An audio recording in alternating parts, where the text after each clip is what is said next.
دیکھیں انس، بات یہ ہے کہ مذاکرات کس چیز کے اوپر؟ ہم یہ کہتے ہیں، اب ہماری ڈیمانڈز کیا؟ ہم یہ کہتے ہیں کہ 26ویں آئینی ترمیم رات کے اندھیرے کے اندر ایک گناہ کبیرہ کیا گیا، اور اس کو سامنے رکھ کر 26ویں آئینی ترمیم کو جوڈیشری کو ایگزیکٹو کے تابع کیا گیا۔ اب یہ وہ چیز ہے جس کے اوپر ہمارے ساتھ بیٹھ کے بات کریں۔ شاہ صاحب معذرت کے ساتھ، آپ نے 26ویں ترمیم کی بات کی ہے، تو جب وہ پاس ہو رہی تھی تو آپ نے جب احتجاج کی کال دی تھی اور ڈی چوک سے علی بن گنڈا پور صاحب واپس چلے گئے، تو تب آپ وہاں پہ بیٹھتے نا، تب آپ دھرنا دیتے، اپنے مطالبات رکھتے، اب ہو گئی، اب آپ کہتے ہیں منسوخ کر دیں۔ میں آپ کے پہلے سوال کا پہلے ذرا جواب دے دوں کہ جو آپ نے کہا تھا کہ مذاکرات، آپ کا وہ سوال کیا تھا؟ میں ذرا تھوڑا حکومت کی طرف کیوں نہیں جی، جاتے؟ مذاکرات۔ اب حکومت ہم سے کہتی کیا ہے؟ ہم کہتے ہیں کہ ہمارے ساتھ پاکستان کے عوام، پاکستان کی ریاست نے جس طرح چلنا ہے اس کے حوالے سے بات کرے۔ حکومت بات کرتی ہے کہ ہم بات کرنے کے لیے آپ سے تیار ہیں، آپ ہمیں این آر او دیں، آپ ہمارے جو ہے یہ جو ہم نے مینڈیٹ کو چوری کی ہے آپ اس سے پیچھے ہٹ دیں، آپ ہماری جو کرپشن ہے آپ اس کے حوالے سے ہمارے بات کریں۔ تو یہ تو ہو نہیں سکتا نا۔ آئے ہمارے ساتھ بیٹھ کے بات کریں مہنگائی کو کیسے کم کرنا ہے، آئے ہمارے ساتھ بیٹھ کے بات کریں بلوچستان کی صورتحال کو کیسے بہتر کرنا ہے، آئے ہمارے ساتھ بیٹھ کے بات کریں کہ اداروں کے حدود و قیود کو طے کریں ہمارے ساتھ بیٹھ کے، آئے ہمارے ساتھ بیٹھ کے بات کریں کہ یہ جو بجلی کے مسائل ہیں، بجلی کے اتنے بڑے بڑے بل ہیں جو عوام کو جو خودکشیاں کرنے پہ مجبور ہو گئے، آئے ہمارے ساتھ اس کے اوپر بات کریں، آئے ہمارے ساتھ کسان کے مسائل کے اوپر بات کریں، آئے ہمارے ساتھ جو سیاسی اسیران جو 1.5 سال سے ناحق قید کے اندر موجود ہیں جن کا ٹرائل نہیں ہو رہا اس کے اوپر بات کریں، آئے ہمارے ساتھ جو الیکشن ایکٹ کہتا ہے کہ 180 دن کے اندر آپ نے الیکشن پٹیشنز کا فیصلہ کرنا ہے، آپ نہیں کر رہے، آئے ہمارے ساتھ اس کے اوپر بات کریں، آئے ہمارے ساتھ بات کریں کہ جوڈیشری آپ کی عدلیہ ہے، اس کے اندر ہم نے کیسے اس کو جو ہے وہ انصاف کا منبع بنانا ہے، آئے ہمارے ساتھ بیٹھ کے بات کریں۔ تو بات کرنے کے لیے اگر پاکستان کو سامنے رکھ کر بات کریں تو ہم بات کرنے کے لیے تیار ہیں۔ کوئی بیوقوف ہوگا جو کہے گا میں بات نہیں کرتا، لیکن اگر بات یہ کرنی ہے کہ ہم نے ایونس فیلڈ اپارٹمنٹ بنا لی ہے اس کے اوپر آپ خاموشی اختیار کر لیں تو ہم سے نہیں خاموش ہوا جائے گا۔ اگر بات یہ کرنی ہے کہ یہ دونوں پارٹیز، پاکستان پیپلز پارٹی، پاکستان مسلم لیگ نون، انہوں نے جو 40 سال ملک کو لوٹا اس کے متعلق نہ بات کریں، بات اس چیز کے اوپر ہونی ہے تو ہماری طرف سے نہ ہے، نہ ہے، نہ ہے، جواب ہے، ہم اس کے اوپر بات نہیں کریں گے۔ بات ہی نہیں کریں گے، کوئی آگے چیزیں بڑھ نہیں پائیں گی، ٹھیک ہے؟ مطلب کوئی جب ان تک چیزوں کے اوپر بات نہیں، کرپشن کے اوپر دیکھیں انس صاحب ایک چیز ذرا ذہن میں رکھیے گا، آپ کو بھی یاد ہوگا 8 فروری کے الیکشن کے بعد پاکستان پیپلز پارٹی نے اوپنلی کہا تھا کہ آئے ہمارے ساتھ ملیں، لیکن آپ نہیں ملے۔ حکومت بناتے ہیں۔ ہم نے کیوں نہیں بنائی حکومت؟ کیا ہم آج ان کے ساتھ بیٹھ کے حکومت بنا لیں جن سے ہم نے پچھلے 60 سال کا حساب لینا ہے؟ نہیں بیٹھیں گے ان کے ساتھ۔ آج ہمارا کپتان، آج عمران خان پابند سلاسل ہے، 1.5 سال سے وہ انتہائی استقامت کے ساتھ جیل کاٹ رہا ہے، ناحق جیل کاٹ رہا ہے، لیکن وہ کھڑا ہے، تو بالکل کمپرومائز نہیں ہوگا۔ جو سیٹلڈ پوزیشنز ہیں ان کے اوپر کمپرومائز نہیں۔ 26 ترمیم کی منسوخی کی آپ نے بات کی ہے، تو آپ کے جو مخالفین ہیں وہ بھی یہ بات کرتے ہیں کہ جب آپ کے پاس موقع تھا تب آپ ڈی چوک سے واپس چلے گئے، اب جو ہے آپ یہ کہتے ہیں کہ اس کو منسوخ کر دیا جائے، اب وہ 27ویں ترمیم بھی لے کر آ رہے ہیں، 28ویں کی بات کر رہے ہیں۔ دیکھیں انس، پہلی بات تو یہ ہے کہ 26ویں آئینی ترمیم اور 27ویں 28ویں کی جو بات کر رہے ہیں، انہوں نے یہ بڑا ہیپ ہیزرڈلی کام کیا تھا۔ ان کو سمجھ نہیں تھی کہ 26ویں آئینی ترمیم کے اندر جو کچھ انہوں نے آئین کے ساتھ کھلواڑ کیا اس کے بعد یہ ریاست کیسے چلے گی۔ آپ کے سامنے ہے 3 سینئر موسٹ ججز سپریم کورٹ کے اندر بیٹھے ہیں اور وہ عدالتیں کر ہی نہیں پا رہے، وہاں پہ بیٹھ کے مذاق اڑتا ہے، بلکہ پوری ریاست کے اندر، پوری دنیا کے اندر ہم نے اپنی سپریم کورٹ کو مذاق بنا کے رکھ دیا ہے۔ مطلب ان کو سمجھ نہیں ہے کہ پہلے کانسٹیٹیوشنل کورٹس کی بات تھی، پھر کانسٹیٹیوشنل بینچز کی بات، تو یہ 26ویں آئینی ترمیم تو کسی صورت بھی قابل عمل ایک فیل نہیں ہے، اور اس کے لیے 27ویں کریں گے، 27ویں کے اندر جو لوپ ہولز ہوں گے ان کو 28ویں کریں گے، کیونکہ اس کے اندر پاکستان کا جو ہے جو وقار، پاکستان کا جو انٹرسٹ تھا اس کو ملحوظ خاطر نہیں رکھا گیا، اس کو مقدم نہیں رکھا گیا، بلکہ اس کے اندر اپنے ذاتی مفاد کو ملحوظ خاطر رکھا گیا کہ کسی نہ کسی طریقے سے ہمارے اقتدار کو دوام ملتا جائے، کسی نہ کسی طریقے سے جو ہمیں ایک ادارے کی جانب سے ہمیں سپورٹ ہے اس سپورٹ کو ہمیں لامتناہی حد تک جو ہے وہ ہمارے ساتھ رہے، اور شاید کوئی 10 سال 15 سال یا 20 سال کا پلان لے کر آ رہے ہیں، لیکن ایک چیز بڑی واضح ہے، مین پرپوزز گاڈ ڈسپوزز. وہ کہتے ہیں نا کہ تم سے پہلے بھی ایک شخص یہاں تخت نشین تھا، اس کو بھی اپنے خدا ہونے پہ اتنا ہی یقین تھا.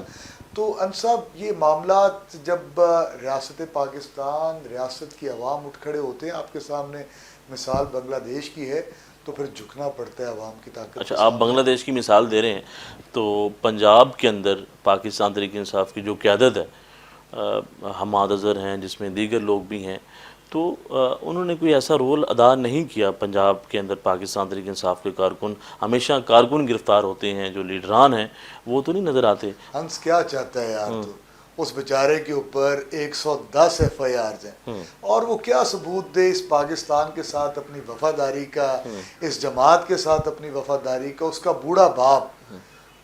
بوڑھا باپ میں نے ہر جلسے کے اندر دیکھا ہے حماد اظہر کا. میاں اظہر صاحب وہ بیچارے سٹیج پہ نہیں چڑھ سکتے، لیکن وہ عوام کے اندر بیٹھے ہوتے ہیں. میں نے خود دیکھا ہے، آپ نے شاہد خان کے جلسے کے اندر میرا خیال ہے آپ کی بھی نظر پڑی تھی.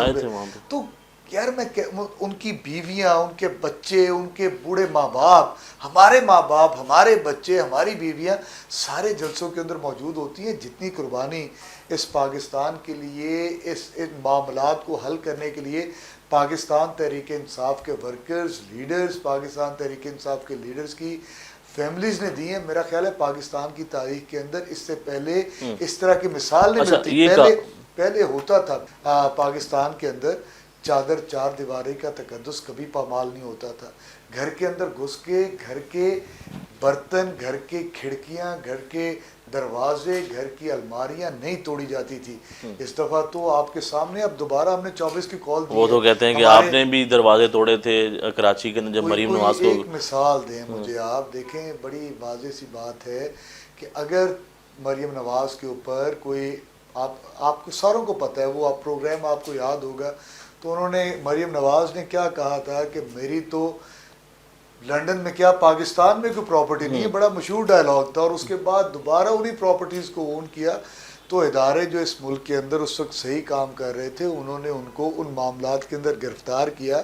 تو اس گرفتاری کے اندر مطلب عدالتوں نے اپنا کام کیا اور ان کے اوپر وہ سارے. کیا آج جو عدالتیں ہیں وہ اپنا ہی کام کر رہی ہیں نا؟ آج عدالتی جو نظام ہے وہ آزاد ہے، وہ بہتر کام کر رہے ہیں.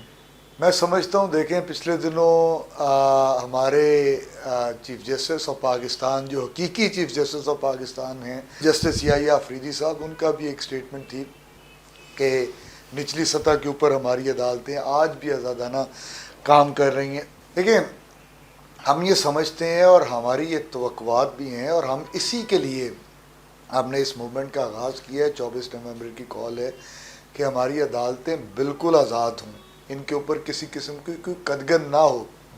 جو 26ویں آئینی ترمیم کے تحت بھی لگائی گئی، وہ 26ویں آئینی ترمیم کو واپس لیا جائے تاکہ عدالتیں دوبارہ صحیح معنوں کے اندر منصفانہ طور پہ اپنا کام اچھا شاہ صاحب یہ بتائیں کہ جب بھی کسی جماعت کے حق میں کوئی فیصلہ آتا ہے تو وہ یہ بات کرتے ہیں کہ عدالتیں بہتر کام کر رہی ہیں. جب بھی کسی جماعت کے خلاف فیصلہ آتا ہے تو وہ کہتے ہیں کہ عدالتیں کام صحیح نہیں کر رہی ہیں. چاہے وہ 2018 کے بعد بات کریں تو نون لیگ کی تنقید کرتی تھی، آپ کہتے تھے کہ عدالتیں بالکل بہتر کام کر رہی ہیں. آج بھی اگر آپ کے حق میں فیصلہ آ جاتا ہے تو نون لیگ یہ بات کرتی ہے کہ کمپرومائز ہو رہی ہیں چیزیں، یا پھر جو ہے سہولت کاری کی جا رہی ہے. تو کس طرف عوام کس کی بات کے اوپر جو ہے وہ یقین کریں؟ دیکھیں آج جو 24 نومبر کی کال ہے وہ اسی سلسلے کی ایک کڑی ہے. ہم یہ چاہتے ہیں، دیکھیں کل کو ہم نے اقتدار میں بھی آنا ہے، ہم نے اپوزیشن میں بھی آنا ہے. مطلب it's a political process which has to last for all the time to come. اگر پاکستان کے اندر جمہوریت نے پلنا ہے تو پھر یہ سیاسی نظام چلنا ہے. ہم یہ چاہتے ہیں کہ کوئی بھی، ہم اپوزیشن میں ہوں یا ہم گورنمنٹ کے اندر ہوں، ایک ایسی جوڈیشری پاکستان کے اندر موجود ہو جس کے اوپر کوئی سوال نہ اٹھا سکے، جس کے اوپر اپوزیشن سوال نہ اٹھا سکے، جس کے اوپر گورنمنٹ سوال نہ اٹھا سکے.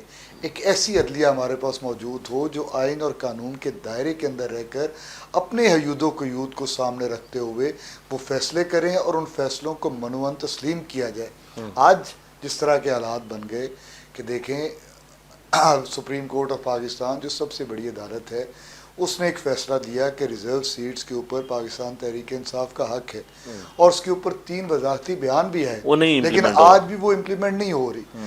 تو اس سے لگتا یہ ہے کہ ہم لوگ ایک فاشسٹ اسٹیٹ ہیں، ہم لوگ ایک ایسی اسٹیٹ بن گئے ہیں جس کے اندر آئین اور قانون کی کوئی عملداری نہیں، کوئی ان کی پاسداری نہیں، اور اسی وجہ سے آج ہم معاشی طور پہ بہت زیادہ کمزور ہو گئے، کیونکہ بین الاقوامی سطح پہ لوگ یہ سمجھتے ہیں، ادارے یہ سمجھتے ہیں کہ جس ملک کے اندر آئین اور قانون نہیں، آئین اور قانون کی پاسداری عدالتوں نے کروانی ہوتی ہے، اس ملک کے اندر انویسٹمنٹ کیسے لے کر چلے جائیں کہ اگر وہاں پہ ہماری انویسٹمنٹ کے حوالے سے کوئی مسئلہ بنتا ہے تو یہ تو عدالتیں ہی آزاد نہیں ہیں۔ حکومت تو یہ بات کر رہی ہے کہ اب تو معیشت بہتری کی طرف جا رہی ہے، انویسٹمنٹ آ رہی ہے پاکستان کے اندر، دیگر جو ممالک ہیں وہ بھی جو ہے پاکستان کی ہیلپ کر رہے ہیں۔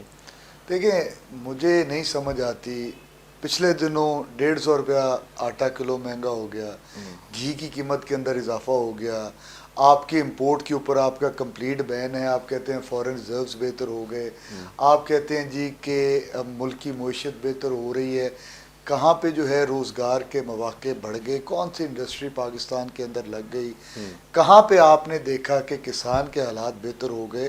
ہر طرف تو ایک واویلا ہے، ہر طرف تو آہو بکار ہے کہ ملک جو ہے وہ لٹ رہا ہے، کھانے کے لیے پیسے نہیں، بل دینے کے لیے پیسے نہیں، اسکولوں کو آپ گورنمنٹ اسکولوں کو آپ پرائیویٹائز کر رہے ہیں۔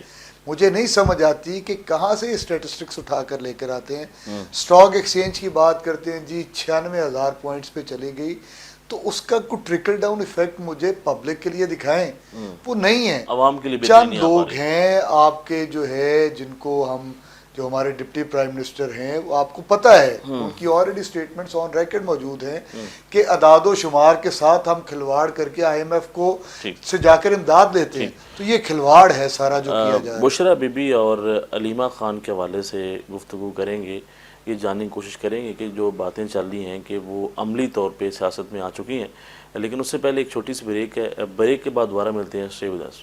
بریک کے بعد خوش آمدید کہتے ہیں، ہمارے ساتھ موجود ہیں پاکستان تحریک انصاف کے رہنما برسر شاہد مسعود۔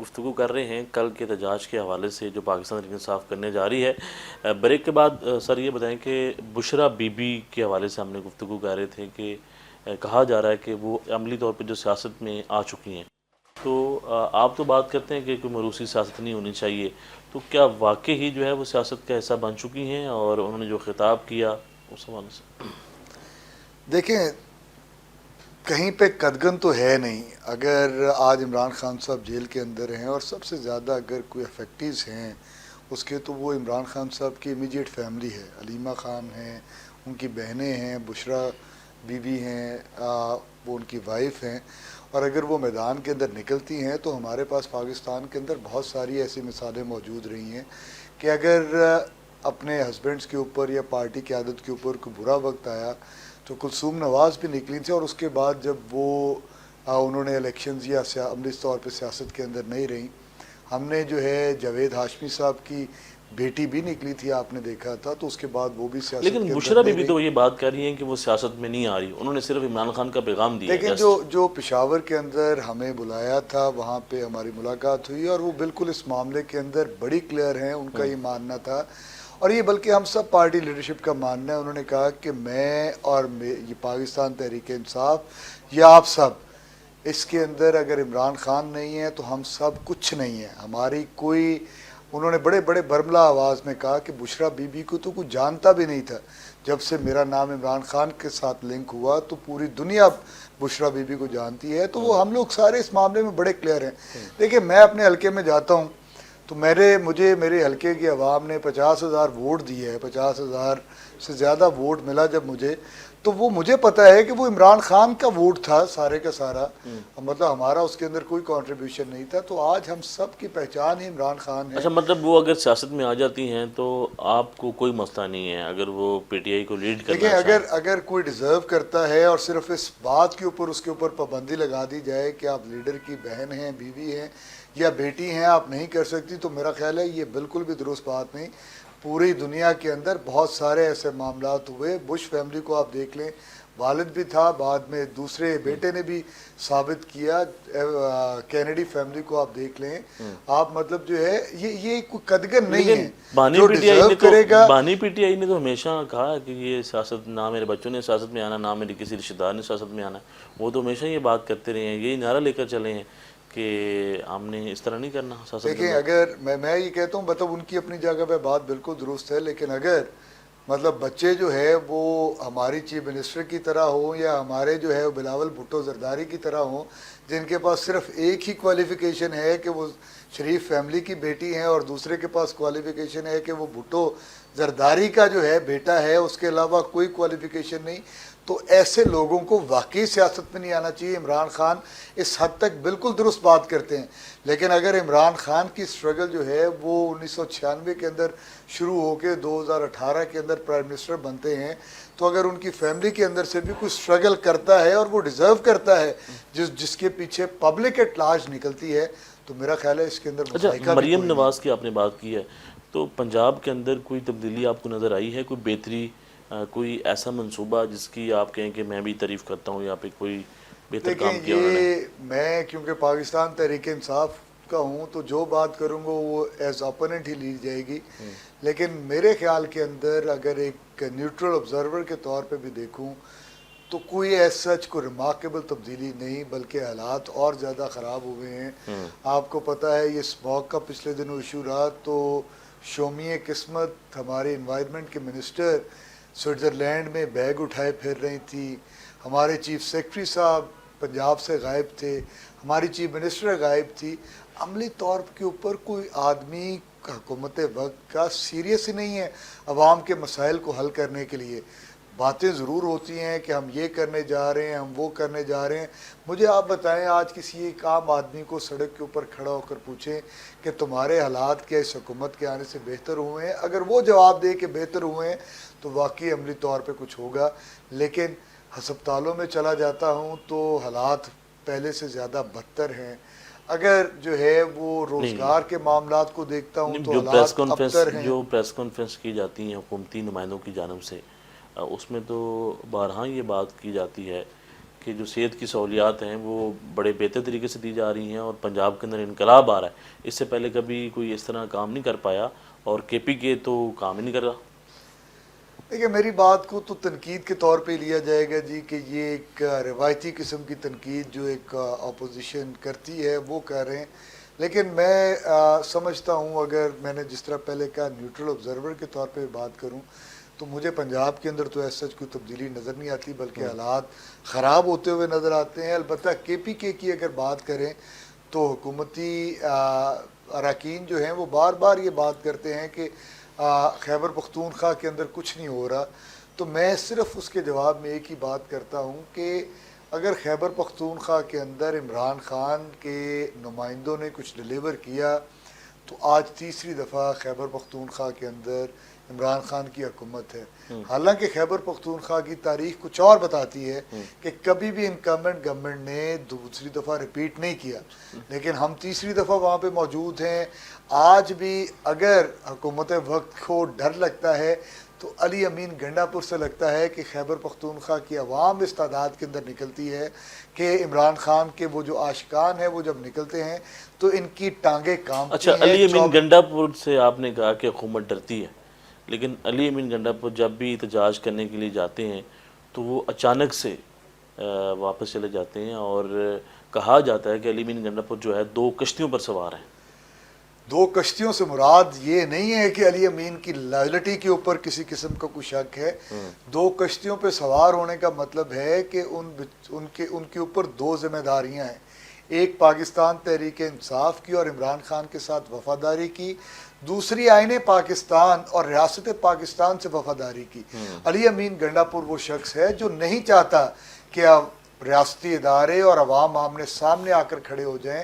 علی امین گنڈا پور نے بار بار یہ کہا کہ ہم نے بہت سارے آتے ہوئے جب ہم پر تشدد کیا جا رہا تھا تو ہم نے ریاستی اداروں کو گرفتار کیا اور گرفتار کرنے کے بعد ان کو as a gesture of good will چھوڑ دیا، حالانکہ انہوں نے ہمارے اوپر تیر برسائے، ہمارے اوپر آنسو گیس پھینکی، ہمارے اوپر سیدھے فائر کیے، لیکن ہم نے ان کو چھوڑا کیونکہ میں ایک ذمہ دار چیف منسٹر ہوں، میں اپنے آئینی سر یہ تو ساری حدود و باتیں ٹھیک، قیود آپ کو یہ کہہ رہے ہیں مانتا کہ ہوں۔ وہ اداروں کے ساتھ کھڑے ہیں جس طرح قانون کی بالادستی چاہتے ہیں، لیکن اس عوام کا کیا قصور جو ان کے ساتھ نکلتی ہے، وہ ڈی چوک وہاں پہ کھڑی رہتی ہے اور اچانک سے جو ہے نا آپ کے جو سی ایم صاحب ہیں وہ واپس چلے جاتے ہیں، تو اس میں جو عوام کا نقصان ہوتا ہے، جو آپ کو سپورٹ کرتی ہے، جو چاہتی ہے کہ بانی پی ٹی آئی باہر آ جائیں، تو اس کا اس میں کیا قصور ہے؟ آپ اس کو تنہا چھوڑ کے چلے جائیں گے؟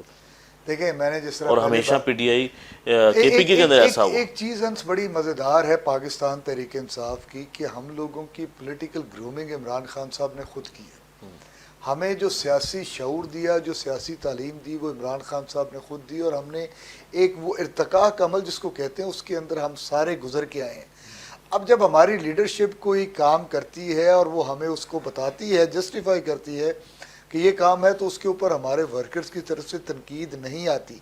ہمارے ورکرز بھی اگر پاکستان تحریک انصاف کے ساتھ ان کا حب ہے، ان کی لائلٹی ہے، تو ان کی پاکستان اور پاکستان کے ریاستی اداروں کے ساتھ لائلٹی یا وفاداری بھی اتنی ہی زیادہ ہے۔ وہ نہیں چاہتے ہمارے ورکرز، مجھے ایک بات بتائیں، جتنے آج تک ہمارے پروٹیسٹ ہوئے ہیں، کسی ایک کے اندر کیمرے کی آنکھ نے یہ دکھایا کہ ہمارے ورکرز یا ہماری لیڈرشپ جو ہے وہ کوئی ہتھیار لے کر نکل رہی ہے یا ان کے ہاتھ میں کوئی ڈنڈا بھی ہے؟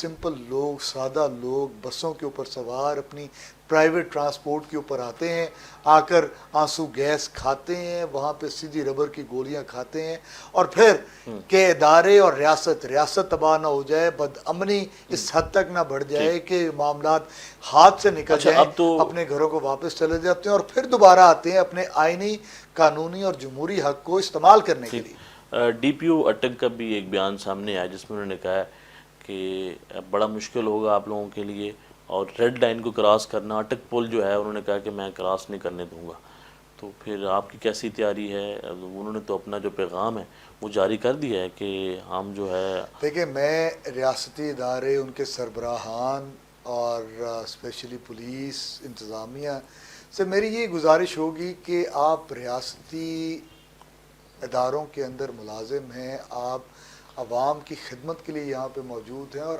آپ کا نصب العین، آپ کا جو ہے جو آپ کا جن عہدوں پہ آپ ہیں وہ آپ سے یہ تقاضا کرتے ہیں کہ آپ جو آئین اور قانون آپ کو کہتا ہے آپ اس کے مطابق ایکٹ کریں۔ اگر میں اس کے اندر مجھے کہنے میں کوئی دوسری رائے نہیں کہ اگر کہیں پہ جو ہے وہ آئین اور قانون کی پامالی ہوتی ہے تو ریاستی اداروں کو پورا حق ہے کہ وہ جس طرح سے اس کو روکنا چاہیں روکیں، لیکن کسی کے کہنے کے اوپر، ایک پرامن احتجاج کے اوپر آپ نہیں روک سکتے، کیونکہ آئین اور قانون یہ حق، بنیادی حق دیتا ہے ہر پاکستانی شہری کو کہ جہاں پہ ظلم ہو، جہاں پہ زیادتی ہو، بے شک وہ ریاست کی طرف سے ہو یا کسی ایک شخص کی طرف ہو، تو آپ اپنا پرامن احتجاج ریکارڈ کروا سکتے ہیں، اور اگر کوئی ریاستی ادارہ اس پرامن احتجاج کو روکنے کی کوشش کرتا ہے تو وہ اپنی حدود و قیود سے تجاوز کرے گا، وہ اپنے آئین اور قانون کو پامال کرے گا، اور اس کے لیے اس کو قرار واقعی سزا آئین پاکستان، قانون پاکستان یہ عدالتیں دیں گی۔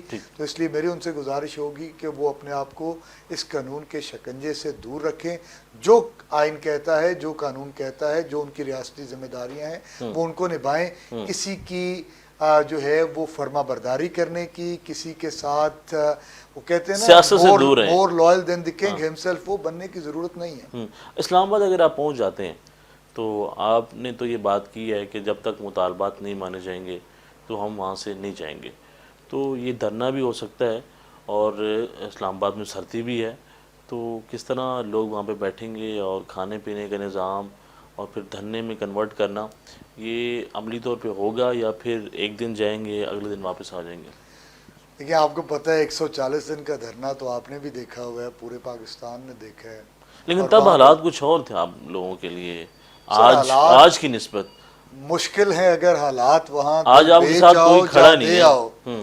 مشکل ہیں اگر حالات وہاں دل بیچ آؤ جہاں دے آؤ، دل والوں کوچہ جانا میں کیا ایسے بھی حالات نہیں؟ تو ہم تو ہر طرح کی قربانی دینے کے لیے تیار ہیں. ہم وہاں پہ بیٹھیں گے بھی، بھوکے بیٹھنا پڑا بھوکے بیٹھیں گے، لیکن میں نے جس طرح پہلے کہا پاکستان تحریک انصاف ایک فیملی کی طرح ہے. ہمارے پاس وہاں پہ ہمارے ٹکٹ ہولڈرز، ہمارے MPs M N S رضا کرانہ طور پہ وہاں پہ کھانے کا انتظام بھی ہوتا ہے، وہاں پہ سارے معاملات ہوتے ہیں. ہم پرامن طور پہ بیٹھیں گے، ہمیں جتنا عرصہ بیٹھنا پڑا ہم بیٹھیں گے. لیکن میں پھر یہ کہتا ہوں اپنی ریاست کے اچھا، اداروں جو سے، آپ یہ بات کر رہے ہیں نا حکومت کہ وقت سے یہ کہتا ہوں کہ ہوش کے ناخن لیں. پورا پاکستان نکل کے آ گیا تو آپ کو پھر چھپنے کی جگہ نہیں ملے گی. آپ نے دیکھ لیا تھا ایک بنگلہ دیش کے اندر پرائم منسٹر کو پھر ہیلی کاپٹر سے بھاگنا پڑا، اور کوئی کسی دنیا میں کوئی ملک اس کو پناہ دینے کے لیے تیار نہیں تھا. تو اس نہج پہ اس ملک اچھا، کے اس حالات کو احتجاج سے یا دھرنے سے آپ نے بانی پی ٹی آئی کو رہا کروانا ہے؟ دیکھیں میری سب سے پہلا مطالبہ تو آپ کو یہی ہے نا کہ آپ نے بانی پی ٹی ہمارے 4 مطالبات ہیں جو عمران خان صاحب کی طرف سے آئے. ان کے اندر ان کا ذاتی مطالبہ ایک بھی نہیں ہے. وہ کیا کہہ رہے ہیں؟ وہ کہہ رہے ہیں جو سیاسی اسیران ہیں ان کو رہا کیا جائے.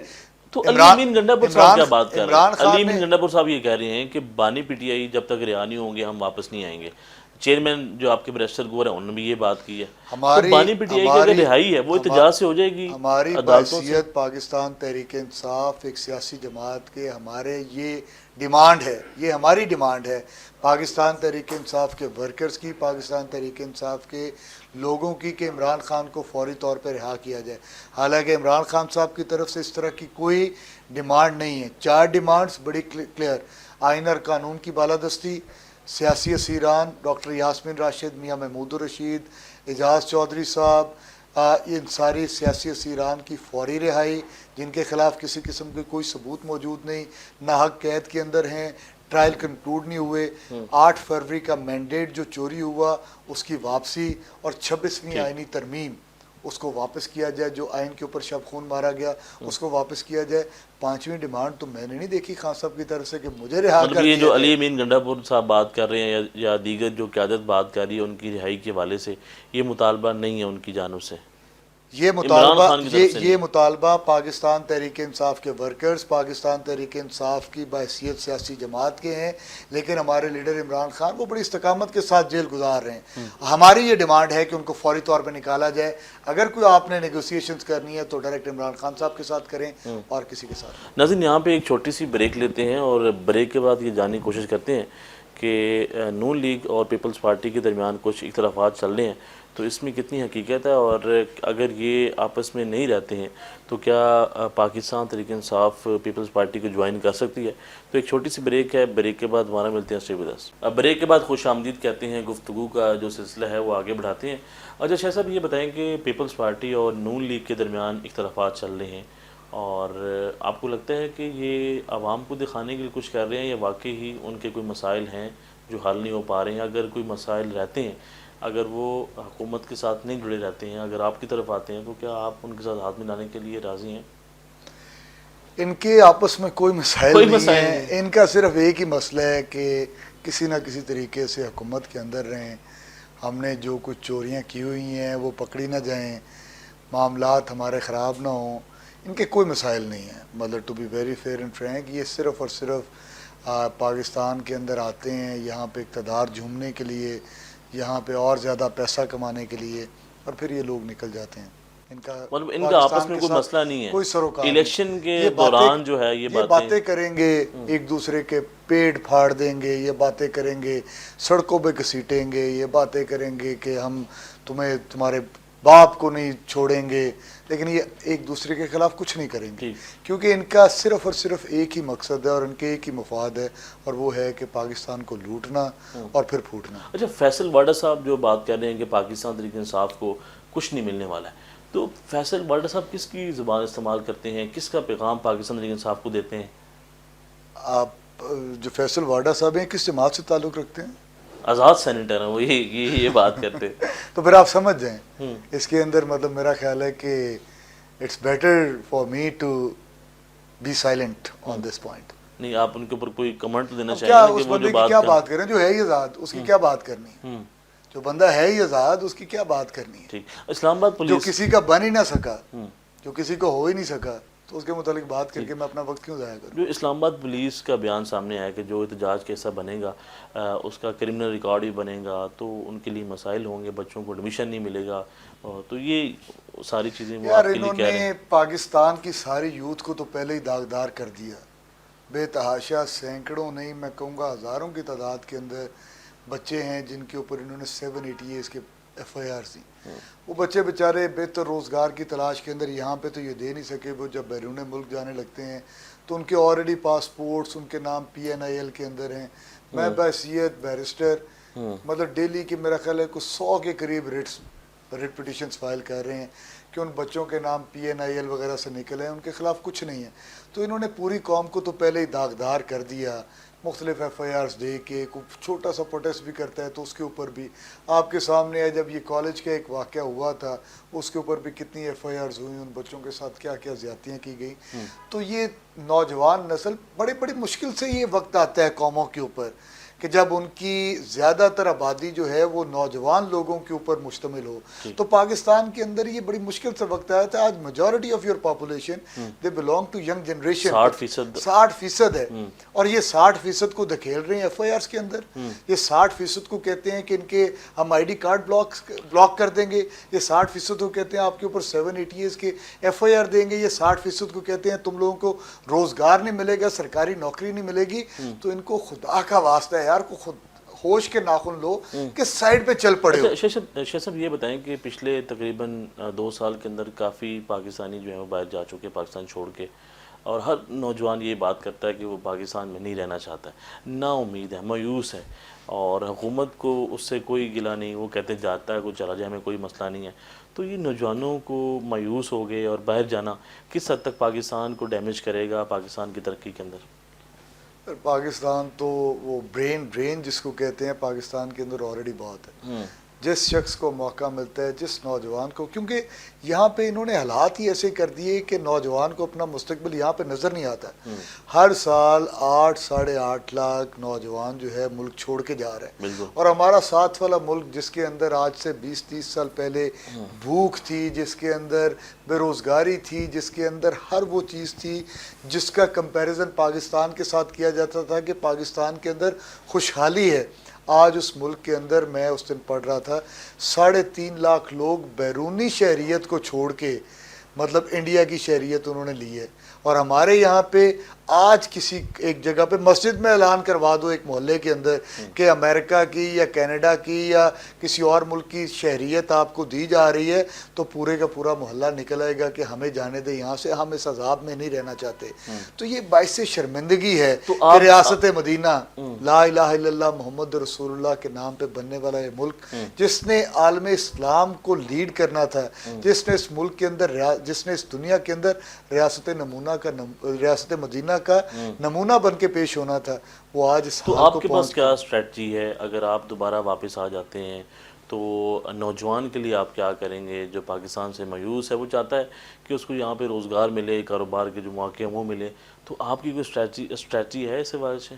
دیکھیں میں صرف اتنی ایک بات کرتا ہوں کہ آج آپ عمران خان کو باہر لے آئیں، آج اس ملک کے اندر دوبارہ جو حقیقی معنوں کے اندر مینڈیٹ تھا اس کی پاسداری کریں، یا دوبارہ نئے الیکشن کروا کے آنا تو عمران خان نہیں، کیونکہ یوتھ کی پارٹی عمران خان ہے، آ جائیں تو یہ 8.5 لاکھ جو لوگ جو برین ڈرین ہو رہا ہے، یہ دیکھیے گا یہ ختم ہو جائے گا، باہر سے انویسٹمنٹ آنے لگی جائے گی، فورن ریمیٹنسز آنے لگ جائیں گی۔ ہم نے انہی حالات کے اندر سے اپنے آپ کو بہتر کرنا ہے، اور انشاءاللہ، اور وہ صرف ایک صورت ہو سکتا ہے جب حقیقی معنوں کے اندر حقیقی آئینی جمہوری حکومت آ جائے جو عوام کی صحیح معنوں کے اندر ترجمانی کرتی ہو۔ ٹائم لگے گا، لیکن حالات اتنے مشکل نہیں ہیں کہ ان کو کنٹرول نہیں کیا جا سکتے، بڑے آرام سے کنٹرول ہو سکتے ہیں۔